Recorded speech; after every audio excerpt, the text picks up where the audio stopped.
Hey, in this video we are going to learn how to sign up your account in DeepSeek AI. For that you have to first download DeepSeek AI on your iPhone, and after that click on the search bar and open DeepSeek.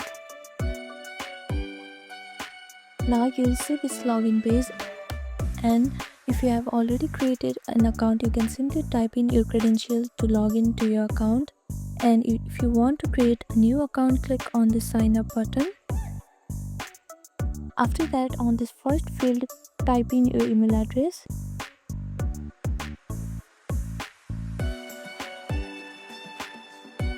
Now on this password field, type in the password.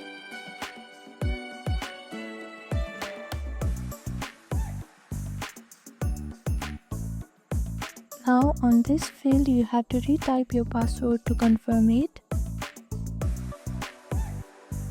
After that, click on the send code button and you'll receive a code on your email address. Then simply copy that code and paste it here. After that, you have to click on this box here to confirm that you have read consent and agreed to terms and use of DeepSeek's app. And the final step is to click on the sign up button. So this is how you can create a new account in DeepSeek AI. Thank you for watching this video. Please do not forget to like, share and subscribe to our channel, and comment down below if you have any queries. Thank you.